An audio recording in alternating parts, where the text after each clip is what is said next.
আল্লাহ বলেন ফাযকুরুনি আযকুরকুম, যদি তোমরা আমাকে স্মরণ করো আমিও তোমাকে স্মরণ করি। ওয়াশকুরুলি ওয়ালা তাকফুরুন, আমার শুকরিয়া করো, আমার নেয়ামতের নাশুকরি করো না।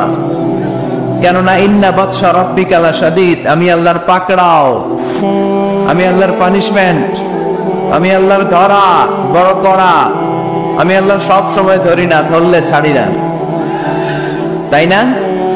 ধরে ধরে ধরে না, ধরলে আল্লাহ বারবার ধরে না, কিন্তু ধরলে, এজন্য সাবধান, সব সময় ধরবে না, সব সময় ধরবে না, কিন্তু যখন ধরবে তখন পালাবার জায়গা পাওয়া যাবে না। চিল্লায় বলে ঠিক কিনা? এজন্য আমার আল্লাহ আমার সবচেয়ে কাছে, সবচেয়ে কাছে তিনি। বলেন তো কাছের জিনিস দেখা যায় কি যায় না? এই যে কোরআনটা আমি হাতে নিলাম, এটা আমার কাছে না দূরে? এটা যেহেতু কাছে, এটাকে দেখা যায় কি যায় না? আল্লাহ বললেন আল্লাহও কাছে, কিন্তু আল্লাহকে দেখা যায়? যায় না। লা তুদরিকুল আবসার ওয়া হুয়া ইউদরিকুল আবসার ওয়া হুয়াল লাতীফুল খাবীর। তিনি দৃষ্টির আয়ত্তে নন, দৃষ্টি তার আয়ত্তে, ঠিক কি না? কোন চোখ আল্লাহরে দেখে না, কিন্তু আল্লাহর চোখ সবাইরে দেখে। এজন্য আমি প্রায় বলি, কেউ যেটা দেখে না সেটা দেখে কে? কেউ যেটা শোনে না সেটা শোনে কে?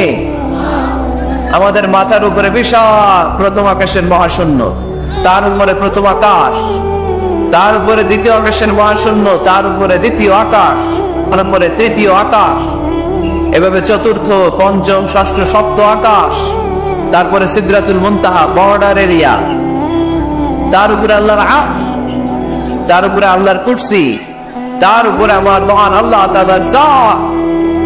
এত উপরে থেকে জমিনের অতল গহ্বরে কোন গুহার ভিতরে ছোট্ট পিঁপড়াও যদি হেঁটে বেড়ায়, আল্লাহ বলে ওই পিঁপড়ার হেঁটে চলার টুকটুক পায়ে আওয়াজটাও আমি এত উপর থেকে শুনতে পাই। এজন্য কেউ যেটা শোনে না সেটা শোনে কে? কেউ যেটা দেয় না সেটা দেয় কে? আমাদের মনের যত জ্বালা যন্ত্রণা আশা আর আকাঙ্ক্ষা সব মিটিয়ে দিতে পারে কে? এজন্য চাইবেন কার কাছে? নাকি খাজা বাবার কাছে, বড় পীরের কাছে, মাজারে যে পীর সাহেবদের কাছে? চাইতে হবে মুসলমান একজনের কাছে। চিল্লায় বলো তিনি কে? আল্লাহর দরবার থেকে কেউ কোনোদিন খালি হাতে ফিরে? চাইলেই কবুল করে কে? ধনভান্ডারের কোনো কিছু আল্লাহর কাছে কমতি আছে নাকি? আমাদের সবার চার যা লাগবে, আল্লাহ বলে সবাই দাঁড়িয়ে দাঁড়িয়ে যদি একটা লিস্ট দাও, ওই লিস্টে যদি লিখে দাও কার কি লাগবে, যার যা লাগবে সবও যদি আমি আল্লাহ দিয়ে দেই, আমি আল্লাহর ধনভান্ডারের 1 ইঞ্চিও কমবে না। এজন্য কেউ যেটা দেয় না সেটা দেয় কে? বিপদে পড়েছেন আল্লাহর কাছে চান, পরীক্ষায় পাশ করতে চান আল্লাহর কাছে চান, নেককার, গুণবতী, রূপবতী, সুন্দরী স্ত্রী চান আল্লাহর কাছে চান। এই যে আবিয়াতা যারা অবিয়াদারি, তোমাদের রূপবতী, সুন্দরী, নেককার স্ত্রী আল্লাহর কাছে চাওয়ার দরকার আছে না নাই? এখন গলার আওয়াজ বেড়ে গেছে, মহা খুশি, কয় আছে? মাশাআল্লাহ। নেককার স্ত্রী আল্লাহর কাছে চাইতে হয়, নেককার সন্তান আল্লাহর কাছে চাইতে হয়। কেউ দুনিয়ার কেউ সন্তান দিতে পারে না, কেউ পারে না, কেউ না। অনেকে মাজারে মানত করে সন্তানের জন্য, আছে না নাই? আপনাদের এই এলাকায় বোধহয় মাজান টাজান নাই না? নাই না? আলহামদুলিল্লাহ। হ্যাঁ, কেউ বলে নাই, আপনি কোন বেশি? বেশি একটা নাই। মাজারে মানত করা যায় না, মানত করতে হয় একজনের জন্য। তিনি কে? অনেকের সন্তান হয় না, তো মাজারে যে মানত করে, কপাল পোড়া। মাজারে মানত না করলে যদি সন্তান না হইতো, বাচ্চা না হইতো, কুকুরের যে বাচ্চা হয়, কুকুর কোন মাজারে মানত করে? গাভী যে প্রতি বছর বাচ্চা দেয়, গাভী কোথায় মানত করলো? কোন মাজারে? কথা কি বুঝতে পেরেছেন? এজন্য রব্বুল আলামিন বলেন, ইয়াহাবু লিমান ইয়াশাউ ইনাযা ওয়া ইয়াহাবু লিমান ইয়াশাউ যুকুর আও ইউযাওয়িজুহুম যুকরানা ওয়া ইনাসা ওয়া ইয়াজআলু মান ইয়াশাউ আকিমা ইন্নাহু আলীমুন কাদির। তিনি এমন সত্তা যিনি যাকে চান তাকে ছেলে দেন, তিনি কে?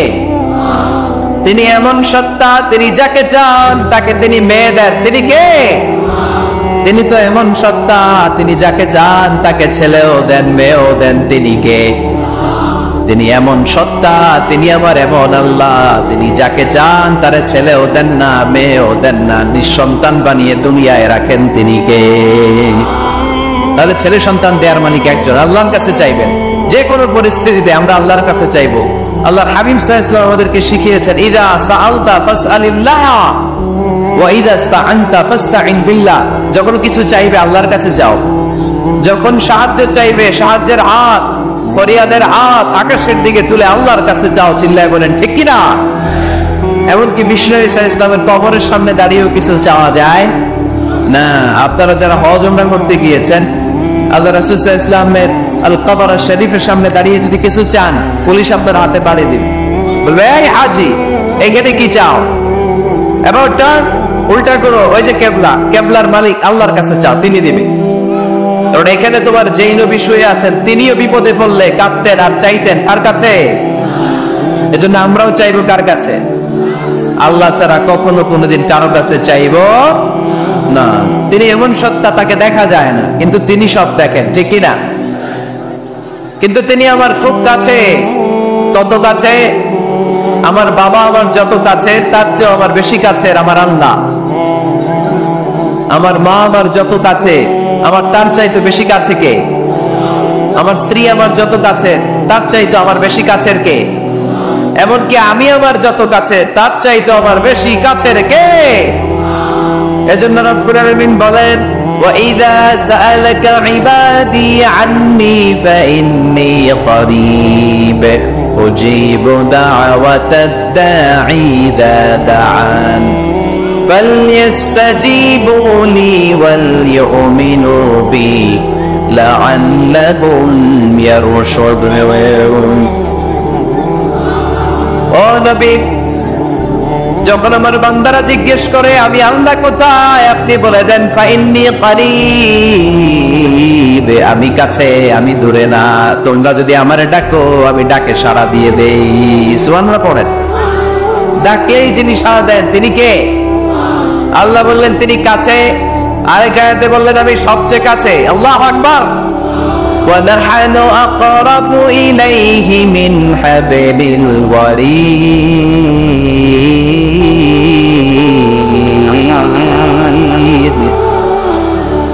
وَنَحْنُ أَقْرَبُ إِلَيْهِ مِنْ حَبْلِ الْوَرِيدِ। মানুষের পিঠে যে মেরুদণ্ড থাকে, মানুষের গলায় যে শ্বাস নালী থাকে, মানুষের গাড়ের মধ্যে যে খাদ্য নালী থাকে, আমি আল্লাহ তার শ্বাস নালী এই গাড়ের খাদ্য নালীর চাইতেও বেশি কাছে। এই যে শ্বাসনালী, এই যে খাদ্যনালী, এইটা আমার যত কাছে আমার আল্লাহ আমার তার চাইতে বেশি কাছে। আমরা চাইলেই আল্লাহ গো বলে ডাক দিলেই আল্লাহর কাছে পেতে পারি। আল্লাহর কাছে যাওয়া সহজ না কঠিন? জোরে বলতে হবে, সহজ না কঠিন? আল্লাহ বলেন ফাইন যাকারনি ফি নাফসি যাকারতুহু ফি নাফসি। আমার কোন বান্দা যদি আমাকে একা একা স্মরণ করে, আমি আমার ওই বান্দারে একা একা স্মরণ করি। ওয়াইন যাকারনি ফি মালাইন যাকারতুহু ফি মালাইন খায়রিন মিনহু। আমার বান্দা যদি আমাকে একা একা স্মরণ না করে, এরকম মহা সমাবেশে স্মরণ করে, আমি আল্লাহ আমার আরশের উপরে এর চাইতেও বড় সমাবেশ ফেরেশতাদেরকে নিয়ে তৈরি করে তখন আমার বান্দাকে মহা সমাবেশে স্মরণ করি। এখন আমরা মহা সমাবেশে আল্লাহকে স্মরণ করতেছি না? আরশের উপরে এর চেয়েও বড় মহা সমাবেশ করে আমাদেরকে স্মরণ করতেছেন কে? ওয়াইন তাকাররাবা ইলাইয়া বিশিবরিন তাকাররাবতু ইলাইহি যিরাআন। আল্লাহ বলে কোন বান্দা যদি আমার দিকে এক বিঘত আসতে চায়, আমি আমার বান্দার দিকে এক হাত এগিয়ে যাই। ওয়াইন তাকাররাবা ইলাইয়া যিরাআন তাকাররাবতু ইলাইহি বাআন। আমার বান্দা যদি আমার দিকে এক হাত আসতে চায়, আমি আমার বান্দার দিকে দুই হাত এগিয়ে যাই। ওয়াইন আতানি ইয়ামশি আতাইতুহু হারওয়ালা। আমার বান্দা যদি আমার দিকে আস্তে আস্তে হেঁটে হেঁটে আসতে চায়, আমি আমার বান্দার দিকে দৌড়ে দৌড়ে যাই। তার মানে আল্লাহকে কাছে পাওয়া সহজ না কঠিন? আমরা আল্লাহর কাছের বান্দা হতে চাই কি চাই না? সবাই চান। তা আওয়াজ এত ছোট কেন? আমরা আল্লাহর কাছের বান্দা, পেয়ারা বান্দা, নৈকট্য প্রাপ্ত বান্দা হতে চাই কি চাই না? চাই। আজকের এই চমৎকার রজনীতে আমরা জেনে যাব কিভাবে আল্লাহর কাছের বান্দা হওয়া যায় কোরআন এবং সুন্নাহর আলোকে। কোরআনকে যদি আমরা জিজ্ঞেস করি, কোরআন কিভাবে আল্লাহর নৈকট্য প্রাপ্ত বান্দা হওয়া যায়, কোরআন বলে সেজদায় লুটিয়ে পড়ো, আল্লাহর নৈকট্য প্রাপ্ত বান্দা হয়ে যাও। সুবহানাল্লাহ পড়বেন না? সেজদায় নত হও, অশ্রু ছাড়ো, প্রভুর শরণে হৃদয় গাড়ো। সেজদায় নত হও, অশ্রু ছাড়ো, প্রভুর শরণে হৃদয় গাড়ো। প্রাণ ঢেলে সব ব্যথা বলো প্রভুকে, বলো প্রভুকে। রাত কি কেটে যাবে ঘুমে অলসে, রাত কি কেটে যাবে ঘুমে অলসে। তুমি কি জানবে না তোমার নিজেকে, প্রভুকে। রাত কি কেটে যাবে ঘুমে অলসে। আলহামদুলিল্লাহ পড়েন। কোরআন আমাদেরকে বললো সেজদায় লুটিয়ে পড়ো, আল্লাহর কাছে চলে যাও। সোজা প্রশ্ন, সোজা উত্তর। কোরআনকে জিজ্ঞেস করলাম কেমন করে আল্লাহর কাছে যাওয়া যায়, কোরআন বললো একেবারে সোজা, সেজদায় লুটিয়ে পড়ো, আল্লাহ তোমার কাছে টেনে নিবে। ওয়াসজুদ ওয়াক্তারিব, সূরাতুল আলাকের শেষ আয়াতের শেষাংশে আল্লাহ আমাদেরকে শিখিয়ে দিলেন কেমন করে আল্লাহর কাছে যাওয়া যায়। আল্লাহ বললেন ওয়াসজুদ ওয়াক্তারিব। এটা মুখস্থ করে যেতে হবে আজকে গাইবান্দার ভাইয়েরা, আমার সাথে আওয়াজ তুলে পড়েন ওয়াসজুদ ওয়াক্তারিব, ওয়াসজুদ ওয়াক্তারিব, ওয়াসজুদ ওয়াক্তারিব। মানে সেজদা দাও, কাছে আসো। ক্লোজ আপ ওয়ান প্রোগ্রাম করে কাছে আসার গল্প আছে না নাই? কিন্তু কোরআনে যে কাছে আসার গল্প আছে এটা বাঙালিরা জানে না, এটা মুসলমান জানে না। কোরআন কাছে আসার গল্প শিখায়, ছেলে মেয়েদের কাছে আসার গল্প নয়। বান্দা কি করে আল্লাহর কাছে যেতে পারে সেই গল্প চিল্লায় বলে, ঠিক কি না? ওয়াসজুদ, সেজদায় লুটিয়ে পড়ো, কাছে আসো, কাছে এসো। আপনি বিপদে পড়ে আছেন, সেজদা দেন। ব্যবসায় মন্দা, সেজদা দেন। অসুস্থ, সেজদা দেন। মনে জ্বালা যন্ত্রণা, ঋণের বোঝা, সেজদা দেন। সেজদায় লুটিয়ে পড়েন, আল্লাহর কাছে চলে যান। বিষ্ণু ঈসা ইসলাম বললেন আকরাবু মা ইয়াকুনুল আবদু মির রাব্বিহি ওয়া হুয়া সাজিদুন ফাআকসিরু ফীহি দুআ। বান্দা যখন সেজদায় লুটিয়ে পড়ে তখন বান্দা আল্লাহর সবচাইতে কাছে চলে যায়। পড়েন সুবহানাল্লাহ। আপাত দৃষ্টিতে দেখা যায় আপনি যখন সেজদা দেন এটা মসজিদের কার্পেটে পড়ে, আপনি যখন সেজদা দেন কপালটা জায়নামাজে পড়ে, আপনি যখন সেজদা দেন আপনার কপালটা টাইলসে পড়ে।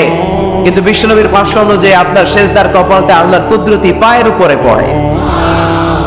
এজন্য সেজদা দেওয়ার সময় এই ফিল করার দরকার আছে না নাই? Do we feel that he is the closest one? আমরা কি এটা ফিল করি যে আল্লাহ আমার সবচেয়ে কাছে? আমরা কি নামাজ পড়ার সময় এটা ফিল করি যে হতে পারে এটাই আমার জীবনের শেষ নামাজ? আল্লাহর হাবিব সাল্লাল্লাহু আলাইহি ওয়াসাল্লাম বলেছেন সাল্লু সালাতান মুআদ্দে, বিদায়ী নামাজ পড়ো, এমন ভাবে নামাজ পড়ো চিন্তা করো এই নামাজ হতে পারে তোমার জীবনের শেষ নামাজ। Perform the Salah as if this is your last and final prayer। এমন ভাবে সালাত পড়বা, চিন্তা করবা হতে পারে এটাই আমার জীবনের শেষ নামাজ, ঠিক কিনা? এখন আমার ঘড়িতে বাজে 10:15। যদি বলা হয় রাত 12টায় আপনার ইন্তেকাল হবে, আজ রাতে, আজ রাত 12টায় আপনার ইন্তেকাল, এখন 2 রাকাত নামাজের সুযোগ পাবেন, পড়ে নেন, আপনার হুঁশ থাকবে? কথা কন না কেন? হুঁশ থাকবে আপনার? পাগলের মতো দৌড়িয়ে আপনি ঠান্ডা পানি দিয়ে ওযু করবেন, ধীরস্থির ভাবে ওযু করে জামা পরবেন, আতর মাখবেন, টুপি লাগাবেন, আর চোখ দিয়ে দাঁড় দাঁড় করে পানি ঝরবে, ঠিক কিনা? কারণ আপনি নিশ্চিত, আপনি জানেন আজ রাত 12টায় আপনার মরণ। ওই দিন নামাজে দাঁড়িয়ে গিয়ে আপনি প্রতিদিনকার মতো তাড়াহুড়ো করে নামাজ পড়বেন। কিভাবে পড়বেন? ধীরস্থির ভাবে, রিল্যাক্সের সাথে, উইথ রিল্যাক্স, রিল্যাক্সের সাথে পড়বেন। লম্বা কিয়াম, লম্বা রুকু, লম্বা সুজুদ। সেদিনের সিজদায় আপনার চোখের পানিতে জায়নামাজটা ভিজে যাবে, ঠিক কিনা? সেদিনের রুকু হবে আপনার জীবনের সবচাইতে সেরা রুকু। সেদিনের সেজদা হবে আপনার জীবনের সবচাইতে শ্রেষ্ঠতম সেজদা, কারণ আপনি জানেন এটাই আমার লাস্ট চান্স, ঠিক কিনা? তো এই যে আজকের মাহফিল শেষে আমরা বাসায় যে পৌঁছতে পারবো, কোনো গ্যারান্টি কারোর কাছে আছে? আর 10 মিনিট বাঁচবো, গ্যারান্টি আছে? 5 মিনিট বাঁচবো, শ্বাস যেটা ঢুকালাম শ্বাস বের করতে পারবো, কোনো গ্যারান্টি আছে? তাহলে প্রত্যেক বেলা যখন নামাজে দাঁড়াই এই চিন্তাটা করি না কেন আমরা, যে এটাই হতে পারে শেষ নামাজ, যেহেতু কোনো গ্যারান্টি নাই। প্রতিটা ওয়াক্তের নামাজের সময় আমাদেরকে ভাবা উচিত, it could be my last and final prayer in my life, এটা হতে পারে আমার জীবনের শেষ নামাজ। এজন্য এখন থেকে গাইবান্ধার ভাইয়েরা, আমরা যখন নামাজে দাঁড়াবো তাড়াহুড়ো করবো নাকি? তাড়াহুড়ো করবেন আপনারা?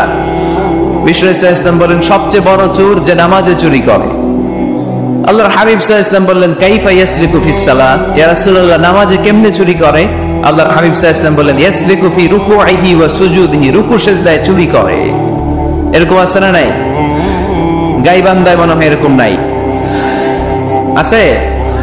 বেশি থাকলে এগুলো আমরা বাদ দিয়ে দিব। এই মাহফিলগুলো হচ্ছে পরিবর্তনের জন্য, পরিবর্তনের জন্য। আমরা শুধু we just show you the right path but the decision is yours, সিদ্ধান্ত আপনার, আমরা পথ দেখাই দিব, এটা জান্নাতের পথ। এই পথটা ডানে চলে গিয়েছে, সোজা straight forward to Jannah, and this is the left way, this goes to the hellfire, এটা জাহান্নামের পথ, চলে গিয়েছে বাঁয়ে। the decision is yours, সিদ্ধান্ত আমার না, সিদ্ধান্ত নিতে হবে আপনাদের। সিদ্ধান্ত নেবেন ডানে যাবেন না বাঁয়ে যাবেন। এজন্য আপনার একটা শক্ত সিদ্ধান্তই পারে আপনাকে জান্নাতি বানাতে। আমরা যেন এই সিদ্ধান্ত নিতে পারি যে আমরা সালাতে আজ থেকে আর কোনোদিন তাড়াহুড়ো করব। তাহলে কি করব? সালাতের মধ্যে রিল্যাক্স করব। কি করব? রিল্যাক্স। আওয়াজ করে পড়েন, রিল্যাক্স। এই সালাতে রিল্যাক্স। দাঁড়াবেন, রিল্যাক্স। রুকুতে যাবেন, রিল্যাক্স। সিজদায় উঠিয়ে পড়বেন, রিল্যাক্স। সিজদা থেকে উঠে বসবেন, রিল্যাক্স। রুকু থেকে সোজা হয়ে দাঁড়ানোর নিয়ম কয়েক সেকেন্ড, কিন্তু অনেকে রুকু থেকে কোন রকম দাঁড় না হয়ে সিজদায় চলে যায়, আছে না নাই? দুই সিজদার মাঝখানে কয়েক সেকেন্ড ঠান্ডা মাথায় বসে তাসবিহ পড়ার কথা, কিন্তু অনেকেই একটা তাসবিহ সিজদা থেকে কোন রকম মাথা তুলেই আরেক সিজদায় দৌড় মারে, এরকম ডাকাইত, আছে না নাই? এরকম তাড়াহুড়ো করে নামাজ পড়া যাবে? এক সাহাবী নামাজ পড়লেন, নামাজ পড়ে বিশ্বনবীর কাছে আসলেন। বিশ্বনবী সাল্লাল্লাহু আলাইহি সাল্লাম বললেন সাল্লি ফা ইন্নাকা লাম তুসাল্লি, আবার নামাজ পড়ো কারণ তোমার নামাজ হয় নাই। সাহাবী আবার পড়লেন, বিশ্বনবী আবার বললেন সাল্লি ফা ইন্নাকা লাম তুসাল্লি, আবার নামাজটা পড়ে আসো তোমার নামাজ হয় নাই। সাহাবী আবার পড়ে আসলেন, বিশ্বনবী আবার বললেন সাল্লি ফা ইন্নাকা লাম তুসাল্লি, আবার নামাজ পড়ে আসো নামাজ হয় নাই। এবার সাহাবী কেঁদে দিলেন, বললেন ইয়া রাসূলুল্লাহ এর চেয়ে ভালো নামাজ আমি পড়তে পারি, আমারে শিখিয়ে দেন। বিশ্বনবী বললেন তাহলে আসো শিখিয়ে দেই। যখন দাঁড়াবা রিল্যাক্সের সাথে দাঁড়াবা, যখন রুকুতে যাবা রিল্যাক্সের সাথে রুকুতে যাবা, যখন রুকু থেকে সোজা হয়ে দাঁড়াবা রিল্যাক্সের সাথে দাঁড়াবা। হাত্তা তাতমাইন্না রাকিআন হাত্তা তাতমাইন্না সাজিদান, যেখানেই যাবা শুধু রিল্যাক্স করবা। কি করছ? রিল্যাক্স। গাইবান্ধার ভাইরা তাড়াহুড়ো যেন না করি, খবরদার। তাড়াহুড়ো করা যাবে না, অস্থির হওয়া যাবে না, এদিক ওদিক তাকানো যাবে না। অনেকে নামাজ পড়ে ডান দিকে বাঁ দিকে তাকায়, আছে না নাই? নামাজ পড়ে দাড়িও চুলকায়, আছে না নাই? নামাজ পড়ে মোবাইলও বের করে, আছে না নাই? নামাজ পড়ে বিপিএল এর খেলার টেনশনও করে, এরকম আছে না নাই? না, এগুলো করা যাবে? আপনি নামাজে অন্যদিকে তাকালে আল্লাহ ডেকে বলে আকবিল, ফিরে আয়। আবার তাকালে আকবিল, ফিরে আয়। আবার তাকালে আকবিল, ফিরে আয়। আবার অন্যদিকে সালাতে তাকালে আল্লাহ বলে লা হাজাতা লি ইলা সালাতিক, তোর এই নামাজের কোনো দরকার আমি আল্লাহর নাই। নাউজুবিল্লাহ পড়বেন না? তাহলে যে আল্লাহর জন্য সালাত করতে গেলেন, ওই আল্লাহ যদি বলে তোর নামাজের দরকার নাই, তাহলে কার জন্য সালাত আদায় করতে গেলেন? একটু চিন্তা করেন। আজ থেকে আমরা এই শপথ নেই যে কখনো কোনোদিন নামাজের মধ্যে আমরা তাড়াহুড়ো করব। বিশ্বনবী সাল্লাল্লাহু আলাইহি সাল্লাম নামাজে দাঁড়ালে লম্বা কিয়াম করতেন, লম্বা রুকু করতেন। আম্মা জান আয়েশা রাদিয়াল্লাহু তাআলা আনহা বলেন, বিশ্বনবী যখন নামাজে দাঁড়াতেন বিশ্বনবীর পা গুলো ফুলে ফুলে টিউবারের মতো এত মোটা হয়ে যেত। বিশ্বনবী যখন নামাজে দাঁড়াতেন বিশ্বনবীর পা গুলো ফুলে ফুলে টিউবারের মতো এত মোটা হয়ে যেত। মোটা হয়ে যেত, টিউমার হয়ে যেত পায়ের মধ্যে। আম্মা জানা এসে বলেন এত লম্বা সময় বিশ্বনবী দাঁড়িয়ে থাকতেন, আমি মনে করতাম বিশ্বনবী মনে হয় রুকু করতে ভুলে গিয়েছে। আবার রুকুতে যে এত লম্বা রুকু করতেন, আমরা মনে করতাম রুকু থেকে দাঁড়াতে ভুলে গিয়েছে। আবার বিশ্বনবী প্রথম সেজদায় যে এত লম্বা সময় সেজদা করতেন, আমরা মনে করতাম দ্বিতীয় সেজদা করতে বিশ্বনবী ভুলে গিয়েছে। এজন্য বিশ্বনবীর মতো আমাদের সালাত গুলো হওয়ার দরকার আছে না নেই? লম্বা লম্বা সেজদা দিতেন বিশ্বনবী মুহাম্মদ সাল্লাল্লাহু, লম্বা লম্বা সেজদা দিতেন বিশ্বনবীর স্ত্রীরা, লম্বা লম্বা সেজদা দিতেন বিশ্বনবীর সাহাবারা। বিশ্বনবীর সাহাবাদের বর্ণনা যখন রব্বুল আলামিন কোরআনে দিতে চেয়েছেন, আল্লাহ বলেছেন তারাহুম রুকআন সুজদা। নবী আপনি দেখবেন আপনার সাহাবারা সময় পেলেই লম্বা রুকু করে, সময় পেলেই লম্বা সিজদা করে। সুবহানাল্লাহ পড়েন। এক সাহাবী এসে বললেন ইয়া রাসূলুল্লাহ, ইয়া হাবিবাল্লাহ, এমন একটা আমলের কথা আপনি আমারে বলে দেন যে আমলটা করলে রব্বুল আলামিন আমার জান্নাতে ঢুকাবে। বিশ্বনবী বললেন আলাইকা বিকাসরাতিস সুজুদ, তোমার উচিত বেশি বেশি লম্বা সিজদায় পড়ে থাকা। লম্বা সিজদায় যারা পড়ে থাকে তাদেরকে জান্নাতে ঢুকানোর গ্যারান্টি দিয়েছে কে? চিল্লায় বলতে হবে কে? সিজদাকে আল্লাহ তাআলা এত পছন্দ করেন, কিয়ামতের দিন আল্লাহ আমাদেরকে আদেশ করবেন আমাকে একটা সিজদা দিয়ে দেখাও। সেদিন দেখাইতে পারবেন তো আল্লাহরে? হ্যাঁ পারবেন, পারবেন। يوم يكشف عن ساق ويدعون إلى السجود فلا يستطيعون। কিয়ামতের ময়দানে আল্লাহ আমাদেরকে ডেকে বলবেন আমি আল্লাহর সামনে তোমরা সবাই আমাকে সিজদা দিয়ে দেখাও। আমরা যারা দুনিয়ায় সিজদা দিয়েছি আল্লাহু আকবার বলে সিজদায় লুটিয়ে পড়ব, কিন্তু যারা দুনিয়ার বুকে আল্লাহর সিজদা দেয় নাই তাদের পিঠটারে লোহার মতো সেদিন শক্ত করে দিবে কে? শত চেষ্টা করেও সেদিন তারা তাদের পিঠকে বাঁকা করতে পারবে না। মুহূর্তের মধ্যে তাদেরকে সাফার দুজকে নিক্ষেপ করবে কে?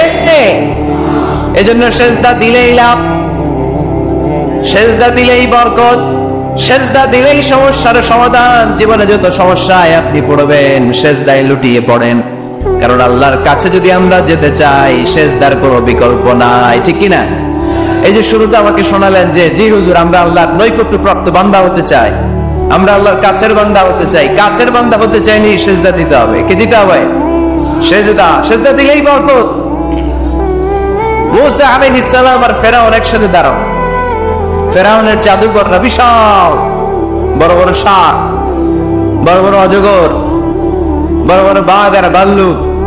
জাদুকররা বড় বড় জাদু দিয়ে বাঘ আর ভাল্লুক বানান। এগুলো দেখে মুসা আলাইহিস সালাম ভড়কে গেলেন, ভয় পেয়ে গেলেন। আল্লাহ বলেন মুসা ভয় পেও না, তোমার লাঠি রাখো। মুসা আলাইহিস সালামকে একটা লাঠি দিয়েছিল কে? এই লাঠি সাগরে রেখে দিলে রাস্তা হয়ে যায়, জমিনে গেড়ে দিলে গাছ হয়ে যায়, ফেরাউনের সামনে রেখে দিলে বড় অজগর সাপ হয়ে যায়। সুবহানাল্লাহ পড়তে পারলেন না? মুসা আলাইহিস সালাম রেখে দিলেন বিশাল বড় অজগর সাপ হয়ে ফেরাউনের জাদুকরদের বাঘ, ভাল্লুক, সাপ আর অজগর সবগুলোকে খেয়ে বিশাল বড় ঘন ধরে আছে। আর বলতে শুরু করেছে আর কি আছে সামনে নিয়ে আয়। সুবহানাল্লাহ পড়েন। এই দৃশ্য দেখে ফেরাউনের জাদুকরেরা ভয় পেয়ে গেল। মুহূর্তের মধ্যেই কপালটা জমিনের মধ্যে লাগিয়ে বলল আমরা ফেরাউনের কথা আর মানি না। মুসার রব, হারুনের রব, বনি ইসরাইলের রব ওই আল্লাহর জন্য আমরা সবাই সিজদায় পড়ে গেলাম। ফাউলকিয়াস সাহারাতু সাজিদিন।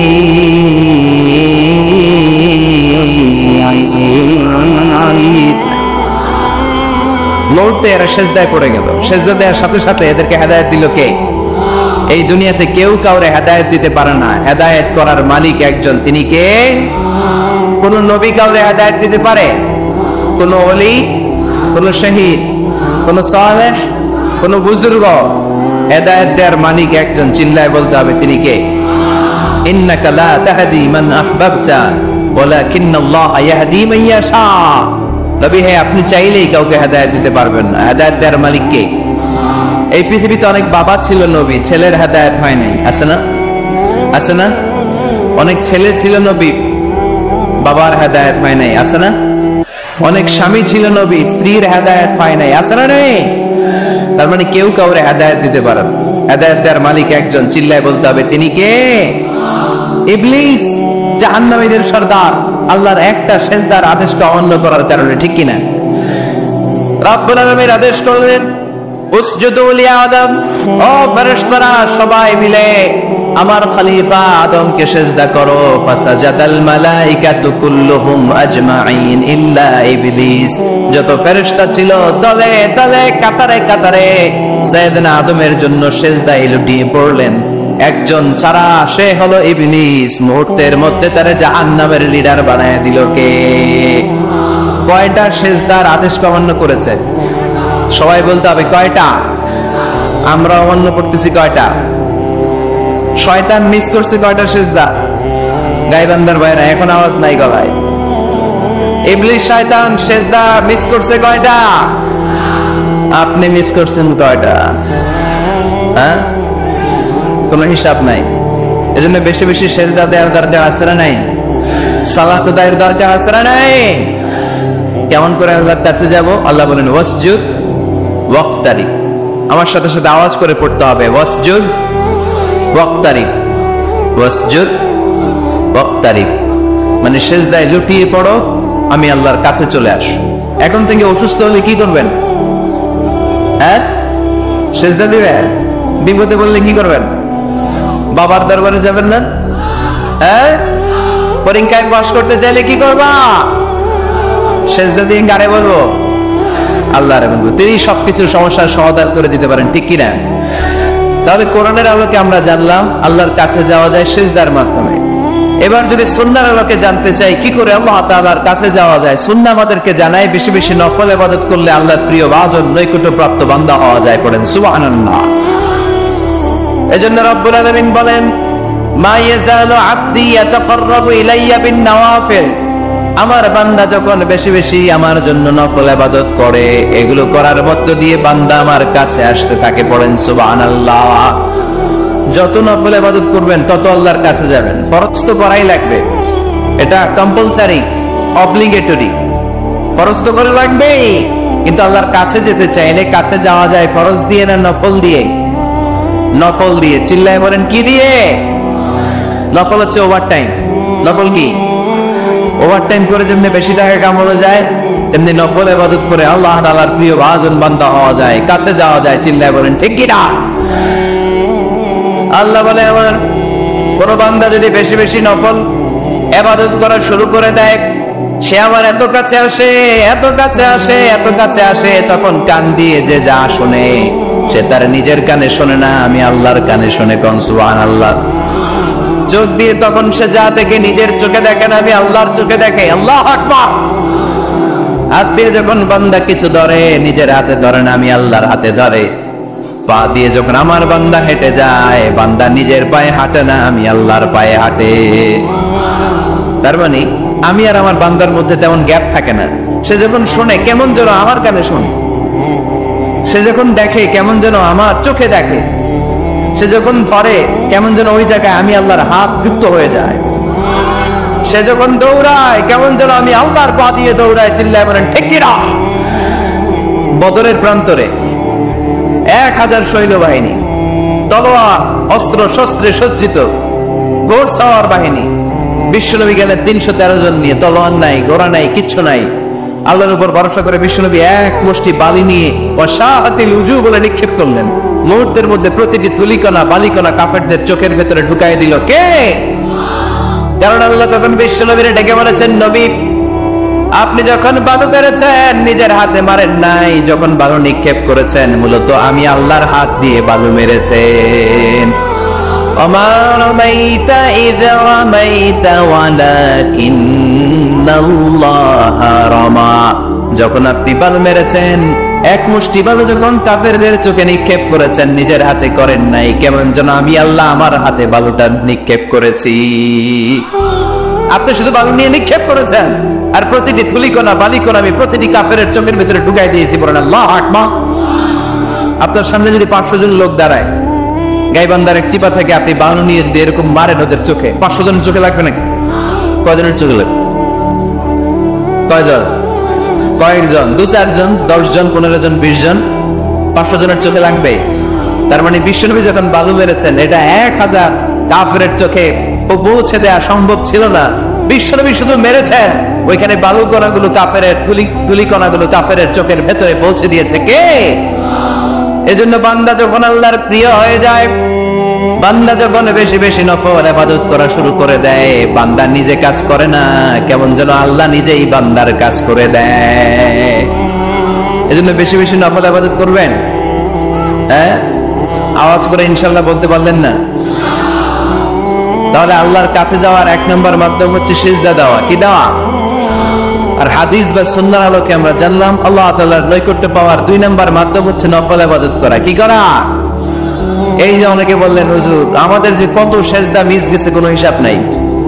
এখানে অনেক ক্যাটাগরির মুসলমান আছে। কেউ আছে তাহাজ্জুদ গুজার, কেউ আছে 5 ওয়াক্ত পড়ে, কেউ আছে 4 ওয়াক্ত, কেউ আছে 3 ওয়াক্ত, কেউ আছে 2 ওয়াক্ত, কেউ আছে 1 ওয়াক্ত, কেউ আছে নাই ওয়াক্ত।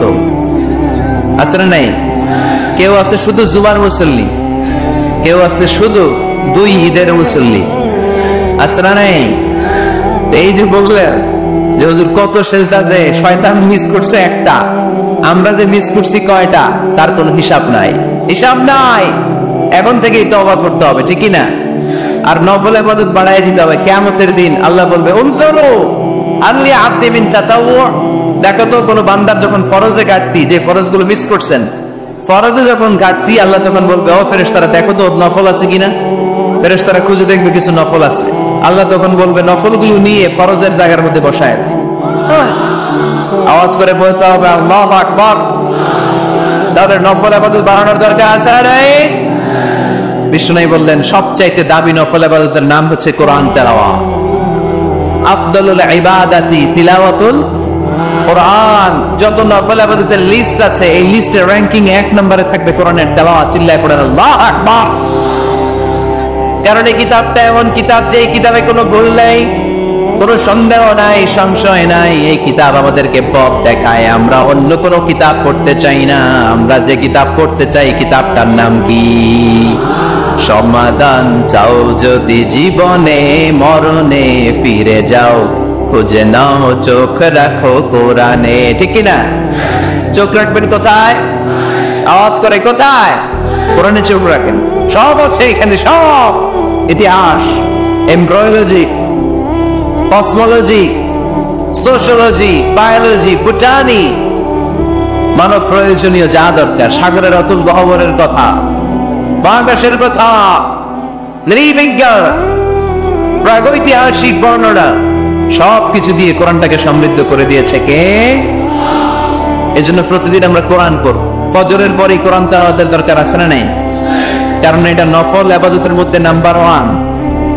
নফল ইবাদতের লিস্টের মধ্যে কোরআন তেলাওয়াতটা নাম্বার কত? আওয়াজ করে কত? তাহলে এখন থেকে আমাদের স্লোগান হোক, ফজরের সালাতের পরে আমরা কোরআন তেলাওয়াত করব। ইনশাআল্লাহ নাই? রাজি আছেন তো সবাই? ফজরের পরপরই যেন গাইবান্দার প্রতিটি গ্রাম থেকে, প্রতিটি ঘর থেকে কোরআনের সুমধুর বাণী ভেসে আসে। ঠিক কিনা?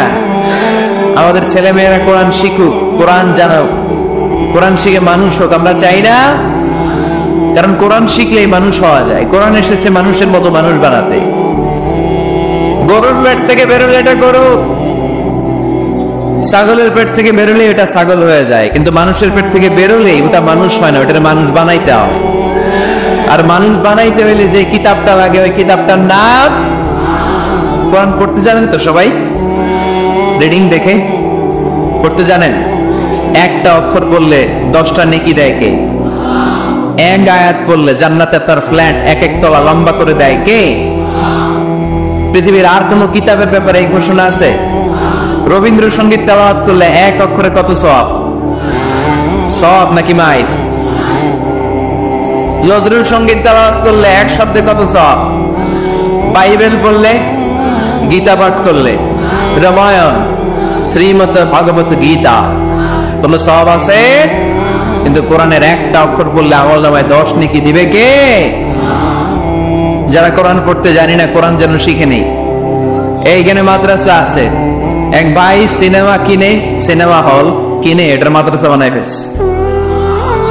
চমৎকার না আইডিয়াটা? পৃথিবীতে আইডিয়ার বড় দাম। Just try to generate new ideas, you will win the world. গোটা বিশ্ব আপনি জয় করবেন যদি মাথায় আইডিয়া থাকে, ঠিক কি না? কি সুন্দর আইডিয়া ভাই। আগে ছিল কি সিনেমা, এখন হয়েছে মাদ্রাসা। এখন কি পারা যাবে না এরকম ছেলে মেয়েদেরকে মাদ্রাসাগুলোতে দিবেন। মসজিদে সান্ধ্যকালীন কোরআন শিক্ষার আসর করবেন। ইমাম আছেন কারা কারা দেখি? আইম্মাতুল মাসাজিদ, বিভিন্ন মসজিদের ইমাম। ও অনেক ইমাম আসছে তো, মাশাআল্লাহ মাশাআল্লাহ, হাত নামান। আমি অনুরোধ করব, ছোটবেলায় আমরা মক্তবে যেতাম কোরআন পড়ার জন্য। এই মক্তবের সিস্টেম আশা করি চালু আছে আপনাদের মসজিদে, আছে না? আচ্ছা, এটা ছোটদের জন্য। মুরব্বীদের জন্য একটা সিস্টেম করার দরকার আছে না নাই? বয়স্কদের জন্য কোরআন শিক্ষার আসর। ইমাম সাহেবরা যারা হাত তুলছেন, করা যাবে? হ্যাঁ ইনশাআল্লাহ বলেন। বিকেলে বা সন্ধ্যায় বয়স্কদের কোরআন শিক্ষার আসর। আর বয়স্করা যারা পারেন না, একটু যাওয়া যাবে করার জন্য? এগুলো হইতেছে ওয়াজ। আপনাদের খোঁজ খবর নেন, কি করলেন, কার কি অবস্থা, কেমনি একটু ইমপ্রুভ করা যায়, কেমনি জান্নাতের রাস্তাটা একটু ক্লিন করা যায়, এক ধাপ এগিয়ে যাওয়া যায়, এগুলোই ওয়াজ, ঠিক কি না? তাহলে যারা আমরা কোরআন জানি না, আজকের এই গাইবান্ধার বিশাল জনসমুদ্রের এই প্রোগ্রাম তখনই সফল হবে যখন এই নিয়ত করে আমরা ফিরতে পারবো যে কোরআন শিখে মরতে চাই। রাজি আছি সবাই? রাজি আছি সবাই? তাহলে নফল ইবাদতের 1 নম্বর লিস্ট হচ্ছে কোরআন তেলাওয়াত। এই কোরআন তেলাওয়াত করে আমরা আল্লাহর কাছে যেতে চাই। লিস্ট নাম্বার 2, তাহাজ্জুদের সালাত। কিসের সালাত? পড়েননি মাঝে মাঝে নাকি ফজরই পড়তে পারেন?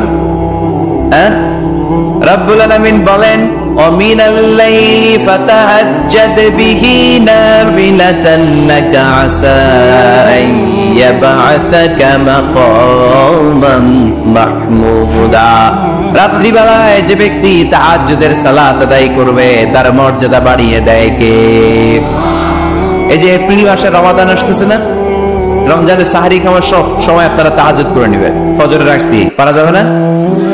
ওই টাইমে আল্লাহর রহমত বরকত খুব বেশি আল্লাহ নাজিল করেন। আল্লাহ প্রথম আকাশে তখন নেমে আসে, সুবহানাল্লাহ পড়েন, আর ডাকতে থাকে, এই কার কি লাগবে চাও, কার কি লাগবে। উনি ডাকে দেওয়ার জন্য, আমাদের চাওয়ার সময় নাই, আমাদের চাওয়ার সময় নাই। কার কি লাগবে ওই সাহারির সময় তাহাজ্জুদ করে আল্লাহর কাছে চান, আপনার মনোবাসনা সব পূর্ণ করে দিতে পারে কে? কোরআনে ঘুমের কয়েকটা আরবি আছে। জীবনী ভাব যে আসে এটাকে আরবিতে বলে নুআস। অনেক সময় গাড়িতে বসে থাকলে এরকম জীবনী আসে, আছে না? এটার আরবিতে কি বলে? নুআস। আর হালকা সামান্য ঘুম, যেই ঘুমে মানুষ ঘুমায় আবার আশেপাশে কে যেন কথা বলে শোনাও যায়, এরকম একটা পাতলা ঘুম আছে না নাই? এটাকে ইংরেজিতে বলে পাওয়ার ন্যাপ, এটারে বলে সিনা, এটারে কি বলে? আর সিম্পল ঘুম আবার যেটা রাতে ঘুম দেয় এটার বলে নাওম, এটার কি বলে? এই সিনা আর নাওম কোরআনের এক আয়াতে আছে না নাই? আয়াতুল কুরসির ভেতরে লা তাখুযুহু সিনাতু ওয়ালা নাওম, আল্লাহর সিনাও নাই, আল্লাহর নাওমও নাই। তাহলে একটা পেলাম নুআস ঝিমুনি, আরেকটা পেলাম হালকা ঘুম সিনা, আরেকটা পেলাম স্বাভাবিক ঘুম, এটার বলে নাওম, আরেকটা আছে গভীর ঘুম, এটার বলে হুজুদ। এটার কি বলে? সবাই আওয়াজ করে বলতে হবে, এটার কি বলে? হুজুদ। এটা কখন হয়? রাত 3টার পরে হয়। আর কি আরামের ঘুম, কম্বল টাইনে টাইনে ঘুমাইতে মন চায়, অ্যালার্ম বাজতে থাকে, অ্যালার্ম আরেক দিকে ফেলে মজার ঘুম, আর নাকটাকে আছে না নাই? এই শেষ রাতের মজার ঘুমটাকে আরবিতে বলে হুজুদ। এই হুজুদের ঘুমকে স্যাক্রিফাইস করে যে নামাজ পড়া হয় ওই নামাজটারে বলে সলাতুল হুজুদ বা সলাতুত তাহাজ্জুদ। পড়েন সুবহানাল্লাহ। ওই নামাজটা আল্লাহ পড়তে পছন্দ করে। ওই নামাজ যারা পড়ে তাদেরকে কাছে টেনে নেয় কে? মাঝে মাঝে তাহাজ্জুদ পড়তে রাজি আছেন তো সবাই? আল্লাহর নৈকট্য পাওয়ার 3 নম্বর নফল ইবাদত হচ্ছে দোয়া করা। কি করা? দোয়া করতে রাজি আছেন তো সবাই?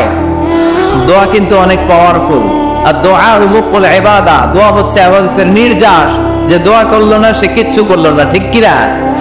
যার দোয়া মিস তার সব মিস, ঠিক কি না? এজন্য নামাজের মধ্যে আমরা দোয়া করি। সূরা ফাতিহা হচ্ছে সূরাতুত দোয়া, দোয়ার সূরা।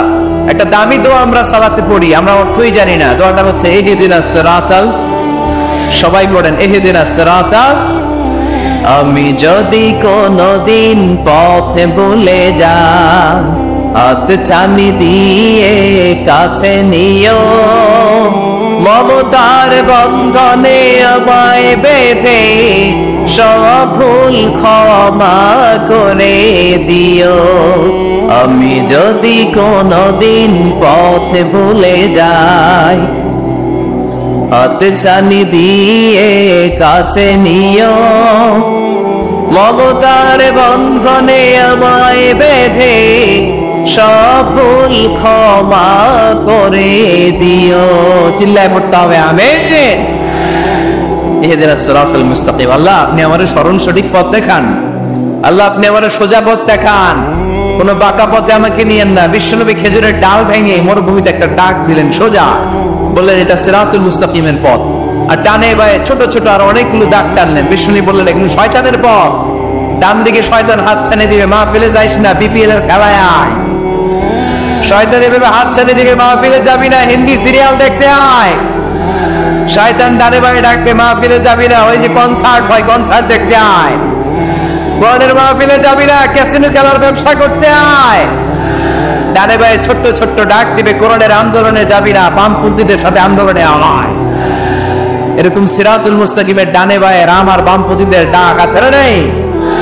কোনটাকে মুসলমান যায় না, ডানে বায়ে কোথাও মুসলমান মুভ করে না। মুসলমান চলে সোজা রাস্তায়, এ রাস্তার নাম হচ্ছে সিরাতুল মুস্তাকিম। চিল্লায় বলতে হবে রাস্তার নাম কি? প্রতিদিন এই রাস্তাটা আমরা আল্লাহর কাছে চাই। আমরা বলি ইহদিনাস সিরাতাল মুস্তাকিম, আল্লাহ সরল সঠিক সোজা রাস্তাটা আপনি আমাদেরকে দেখান। চিল্লায় পড়েন আমিন। এজন্য দোয়ার মতো দোয়া করতে জানলে ইটস লাইক এ মিসাইল, এটা হচ্ছে একটা মিসাইলের মতো। এটা মিসাইলের মতো, মিসাইল হামলা করলে যেমনি লক্ষ্য বস্তুতে যে ভেদ করবে, দোয়ার মতো দোয়া করতে জানলেও এটা লক্ষ্য বস্তুতে যে আঘাত করে, আল্লাহর আরশে যে নক করে। চিল্লায় পড়েন সুবহানাল্লাহ। এজন্য বেশি বেশি দোয়া করতে রাজি আছেন তো? সবার জন্য করবেন, নিজের জন্য করবেন, অন্যের জন্য করবেন। অনেকে বলে হুজুর আমার দোয়া আমি করবো, আরেকজনের জন্য করে কি লাভ? এরকম কথা অনেকের আসরা নাই। লাভ আছে। অন্যের জন্য দোয়া করলে ওই দোয়াটা আগে আপনার নিজের জন্য কবুল করে কে? উদাহরণস্বরূপ আপনি দোয়া করবেন আল্লাহ আমার এই ভাইটা অসুস্থ, তুমি তারে সুস্থ করে দাও। তখন ফেরেশতারা বলে আল্লাহ যিনি দোয়া করতেছে তার যদি কোনো অসুস্থতা থাকে আগে তারে সুস্থ করে দাও। সুবহানাল্লাহ পড়তে পারলেন না? আপনি যদি দোয়া করেন আল্লাহ আমার এই ভাইটার কোনো টাকা পয়সা নাই, আপনি তারে ধনী বানিয়ে দেন। ফেরেশতারা বলে আল্লাহ যিনি দোয়া করতেছেন তিনি যদি গরিব হয়ে থাকেন আগে তারে ধনী বানিয়ে দেন। এজন্য আমরা দোয়া করব। ইটস এ ওয়েপন, এটা আমাদের অস্ত্র। AK-47 আমাদের অস্ত্র না, তলোয়ার আমাদের অস্ত্র না, কামান মুমিনদের অস্ত্র না, ব্যালিস্টিক ক্ষেপণাস্ত্র আমাদের অস্ত্র নয়। মুমিনের সবচেয়ে বড় অস্ত্রের নাম হচ্ছে দোয়া। চিল্লায় বলতে হবে আমাদের সবচেয়ে বড় অস্ত্রের নাম কি? আরো জোরে বলেন। কার কাছে করবেন? আল্লাহ তুমি বুঝার তৌফিক দান করো। এরপরে 4 নম্বরে নফল ইবাদত হচ্ছে জিকির করো। কি করা? কি করা? পড়েন সুবহানাল্লাহ আলহামদুলিল্লাহ লা ইলাহা ইল্লাল্লাহ সুবহানাল্লাহ আলহামদুলিল্লাহ লা ইলাহা ইল্লাল্লাহ লা ইলাহা ইল্লাল্লাহ মুহাম্মাদুর রাসূলুল্লাহ সাল্লাল্লাহু আলাইহি ওয়াসাল্লাম। সবচেয়ে আল্লাহর কাছে প্রিয় কথা 4টি। চিল্লায় বলেন কয়টি? 1 নম্বরে সুবহানাল্লাহ, 1 নম্বরে, 2 নম্বরে আলহামদুলিল্লাহ, 2 নম্বরে, 3 নম্বরে লা ইলাহা ইল্লাল্লাহ, 3 নম্বরে, 4 নম্বরে আল্লাহু আকবার, 4 নম্বরে। এই 4টা তাসবিহ পড়া যাবে? যাবে? আবার বিশ্বনবী বললেন কালিমাতান হাবিবাতান ইলার রহমান খাফিফাতান আলাল লিসান সাকিলাতান ফিল মিজান। আল্লাহর কাছে 2টা বাক্য আছে বড় প্রিয়, জিহ্বায় উচ্চারণ করতে একেবারে হালকা, কিয়ামতের দিন মিজানের পাল্লায় উঠিয়ে দিয়ে দিলে ওজন হয়ে যাবে সবচেয়ে ভারী। সুবহানাল্লাহ। দেখেন আমার নবীর কথার ওজন কত, দুইটা বাক্য জিহ্বায় উচ্চারণে পাতলা বা হালকা, আল্লাহর কাছে বড্ড প্রিয়, কিন্তু মিজানের পাল্লায় রেখে দিলে ওজন ভারী হয়ে যাবে। এই দুইটা বাক্যের একটা হচ্ছে সুবহানাল্লাহি ওয়া বিহামদিহি সুবহানাল্লাহিল আযীম। আমার সাথে সাথে আওয়াজ তুলে পড়েন সুবহানাল্লাহি ওয়া বিহামদিহি সুবহানাল্লাহিল আযীম। আবার পড়েন সুবহানাল্লাহি ওয়া বিহামদিহি সুবহানাল্লাহিল আযীম। নামাজের পরে তাসবিহগুলো পড়ার দরকার আছে না নাই? 33 বার সুবহানাল্লাহ, 33 বার আলহামদুলিল্লাহ, 34 বার আল্লাহু আকবার পড়েন তো। এই ডান হাতের গিড়ায় পড়বেন, পারবেন? আব্দুল্লাহ ইবনে আমর ইবনে আস বলেছেন রাআইতু রাসূলুল্লাহি সাল্লাল্লাহু আলাইহি ওয়াসাল্লাম ইয়াকিদু আত-তাসবিহ বিয়ামিনিহি। আমি দেখেছি আল্লাহ রাসূল সাল্লাল্লাহু আলাইহি ওয়াসাল্লামকে ডান হাতের গিড়ায় তাসবিহ পড়তে কোন সুবহানাল্লাহ। আর জিকির করবেন ভদ্রভাবে, উযকুর রাব্বাকা ফি নাফসিকা তাদাররুআ ওয়া খীফাতা ওয়া দুনাল জাহরি মিনাল কওল। জিকির করার পদ্ধতি নাম্বার 1, মনে মনে নীরবে নিঃশব্দে আওয়াজ করে লাফালাফি করে জিকির করা যাবে না। কেউ যদি লাফালাফি করে জিকির করে এটা বুঝাবেন ভাই নিজেকে সম্বরণ করো। লাফালাফি করে জিকির বিশ্বনবী করে নাই, চিল্লায় বলেন ঠিক কিনা? লাফালাফি করে জিকির সাহাবারা করে নাই, চিল্লায় বলেন ঠিক কিনা? ধীরে সুস্থে সাহাবারা আল্লাহ রাসূল সাল্লাল্লাহু আলাইহি ওয়াসাল্লাম যেভাবে আমাদেরকে জিকির শিক্ষা দিয়েছেন আমরা ওইভাবে করব, ঠিক কিনা বলেন? নফল ইবাদতের 5 নাম্বার হচ্ছে দান করা। কি করা? কি করা? যাকাত দেয়া। দেন তো আপনারা? যাকাত আদায় করেন তো? দে যাকাত তোরা দে রে যাকাত, তোর দিল খুলবে পরে আগে খুলো খাত। দে যাকাত তোরা দে রে যাকাত। পড়ে না আমি গোপন দান আল্লাহর কাছে প্রিয়, দেখিয়ে দিলেও কবুল হয়, কিন্তু গোপনে দান করলে এটা 100% কবুল করে নেবে কে? লুকিয়ে দান করবেন, কেউ যদি আপনার নাম না জানে। রাত 12টার দিকে মসজিদের দান বক্সে 500 টাকা রেখে আসবেন, ওইটার দাম বেশি। আর বিশাল জনতার মঞ্চে 1 কোটি টাকা দিলে ওইটার সমান হবে না। আওয়াজ করে বলেন ঠিক কিনা? কারণ এখানে দান করলে অমুক ভাই দিয়েছে 2 কোটি টাকা, বলেন মারহাবা। এই মারহাবার মধ্যে ইখলাস থাকতেও পারে, নাও থাকতে পারে, কিন্তু লুকিয়ে যে 5 টাকা দান করলেন ওইটারে কিয়ামতের দিন আল্লাহ সওয়াব বাড়াতে বাড়াতে উহুদ পাহাড়ের সমান করে বড় করে আপনার আমলনামায় ঢুকায়া দিবে। আল্লাকা সিররুন ইনদাল্লাহ বাইনাকা আনতা ওয়া বাইনাল্লাহ, আল্লাকা সাদাকাতুন তাখফা লা ইয়ালামুহা ইল্লাল্লাহ, আল্লাকা সিররুন ইনদাল্লাহ বাইনাকা আনতা ওয়া বাইনাল্লাহ, আল্লাকা সাদাকাতুন তাখফা লা ইয়ালামুহা ইল্লাল্লাহ। সুবহানাল্লাহ পড়েন। দেখেন কত সুন্দর নাশিদ। তোমার আর আল্লাহর মাঝে এরকম গোপন ডিলিংস আছে নাকি যেটা তুমি আর আল্লাহ ছাড়া কেউ জানে না? আল্লাহর সাথে গোপন ডিলিংস করবেন। তুমি গোপনে কোনো দান করেছো নাকি যেটা আল্লাহর চোখ ছাড়া পৃথিবীর কোনো চোখ দেখেনি? এরকম গোপন কিছু দান আমাদের জীবনে থাকার দরকার আছে না নাই? 6 নম্বর নফল ইবাদত হচ্ছে মানুষকে খাওয়ানো। মানুষকে কি করবেন? কি করবেন? নাকি খালি খাইবেন? খাইবেন কে কে দেখি? কেউ খাবেন না তো যারা খাওয়াবে এদের খাওয়াগুলো খাবে কি? খাইবেন কে কে? এই কয়েকজন। আচ্ছা, এবার খাওয়াবেন কে কে দেখি? মাশাআল্লাহ মাশাআল্লাহ, আল্লাহ তুমি কবুল করো। কিয়ামতের দিন আল্লাহ বলবে এ বান্দা ইসতাতআমতুকা ফালাম তুতঈমুনি। আল্লাহ বলবে এই বনি আদম আমার ক্ষুধা লাগছিল, আমি খাবার চাইছিলাম, তুই আমার খাবার দেশ নাই। বান্দা বলবে আল্লাহ আপনি খাইতে চাইছিলেন, আরে আপনি খাইতে চাইলে তো হোটেল শেরাটন থেকে বস্তা বস্তা খাবার বক্স করে নিয়ে আসতাম, কই কোনোদিন তো চান নাই। আল্লাহ ডেকে বলবে গোলাম ওই যে না খেয়ে থাকা ভিক্ষুকটা তোর দরজায় গিয়েছিল, তোর দুয়ারে গিয়েছিল, তোর কাছে হাত পেতেছিল, খাবার চেয়েছিল, আমার না খেয়ে থাকা বান্দাটারে ওই দিন যদি তুই খাওয়ায় দিতি, ওই বান্দারে খাওয়ালে আমি আল্লাহরে খাওয়ানো হয়ে যেত। আমার গরিব দুঃখী বান্দারে খাওয়াইলে আমি আল্লাহরে খাওয়ানো হয়ে যেত। এজন্য আল্লাহর হাবিব সাল্লাল্লাহু আলাইহি ওয়াসাল্লাম মদিনাতে যেই সর্বপ্রথম ঘোষণা দিলেন খাবার খাওয়াও, মদিনার খাদ্য সংকট দূর করে দাও। এজন্য খাবার খাওয়ানোর মধ্য দিয়ে আমরা আল্লাহর নৈকট্য প্রাপ্ত হতে পারি। মানুষকে খাওয়াতে মন চায় তো আপনাদের? খাওয়ার অভ্যেস আছে নাকি মেহমান আসলে রেগে যান? অনেকে মেহমান আসলে নাকশ হয়, খালি মেহমান আসে, খালি মেহমান করা। আমরা যেন বেশি বেশি আল্লাহকে সেজদা দিয়ে বেশি বেশি নফল ইবাদত করে আল্লাহর প্রিয় বান্দা হতে পারে। আল্লাহ তুমি তৌফিক দান করো, আমরা পড়ি আমিন। আমরা আল্লাহ তাআলার প্রিয় হতে চাই, ঠিক কিনা? আমরা আল্লাহ তাআলার ভালোবাসা পেতে চাই, ঠিক কিনা? আমরা আল্লাহ তাআলার কাছে যেতে চাই, ঠিক কিনা?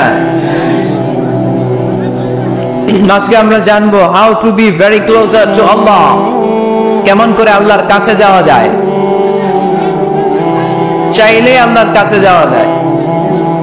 চাইলে কি সহজে চেয়ারম্যান সাহেবের কাছে যাওয়া যায়? চাইলে এমপি সাহেবের অ্যাপয়েন্টমেন্ট পাওয়া যায়? চাইলেই মাননীয় প্রধানমন্ত্রীর সাথে দেখা করা যায়? চাইলেই ডোনাল্ড ট্রাম্পের কাছে যেয়ে দেখা করা যাবে? কিন্তু চাইলেই আল্লাহকে কাছে পাওয়া যায় কি যায় না? কোনো ভায়া লাগে, কোনো মাধ্যম লাগে, কোনো মিডিয়া লাগে, কোনো অ্যাপয়েন্টমেন্ট লাগে? আওয়াজ করে বলেন, আল্লাহর সাক্ষাৎ পেতে, নৈকট্য পেতে কোনো সিরিয়াল করা লাগে? আল্লাহ বলে ডাকলে তিনি ডাকে সাড়া দেয়। সুবহানাল্লাহ পড়েন।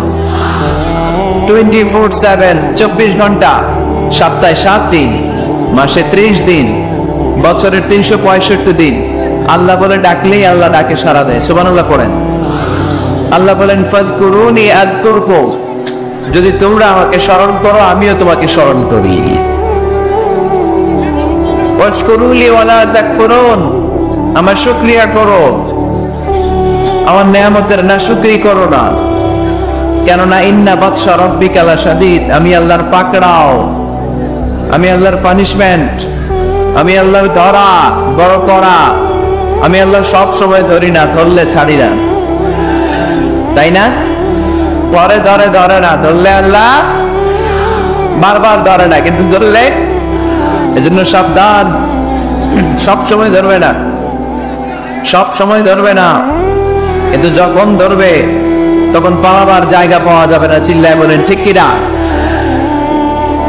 এজন্য আমার আল্লাহ আমার সবচেয়ে কাছে, সবচেয়ে কাছে তিনি। বলেন তো কাছের জিনিস দেখা যায় কি যায় না? এই যে কোরআনটা আমি হাতে নিলাম, এটা আমার কাছে না দূরে? এটা যেহেতু কাছে, এটাকে দেখা যায় কি যায় না? আল্লাহ বললেন আল্লাহ কাছে, কিন্তু আল্লাহকে দেখা যায়? যায় না। লা তুদরিকুল আবসার ওয়া হুয়া ইউদরিকুল আবসার ওয়া হুয়াল লাতীফুল খাবীর। তিনি দৃষ্টির আয়ত্তে নন, দৃষ্টি তার আয়ত্তে, ঠিক কি না? কোন চোখ আল্লাহরে দেখে না, কিন্তু আল্লাহর চোখ সবাইরে দেখে। এজন্য আমি প্রায় বলি, কেউ যেটা দেখে না সেটা দেখে কে? কেউ যেটা শোনে না সেটা শোনে কে? আমাদের মাথার উপরে বিশাল প্রথম আকাশের মহাশূন্য, তার উপরে প্রথম আকাশ, তার উপরে দ্বিতীয় আকাশের মহাশূন্য, তার উপরে দ্বিতীয় আকাশ, তারপরে তৃতীয় আকাশ, এভাবে চতুর্থ, পঞ্চম, ষষ্ঠ, সপ্ত আকাশ, তারপরে সিদরাতুল মুনতাহা বর্ডার এরিয়া, তার উপরে আল্লাহর আরশ, তার উপরে আল্লাহর কুরসি, তার উপরে আমার মহান আল্লাহ তাআলার জাত। এত উপরে থেকে জমিনের অতল গহ্বরে কোন গুহার ভিতরে ছোট্ট পিঁপড়াও যদি হেঁটে বেড়ায়, আল্লাহ বলে ওই পিঁপড়ার হেঁটে চলা টুকটুক পায়ের আওয়াজটাও আমি এত উপর থেকে শুনতে পাই। এজন্য কেউ যেটা শোনে না সেটা শোনে কে? কেউ যেটা দেয় না সেটা দেয় কে?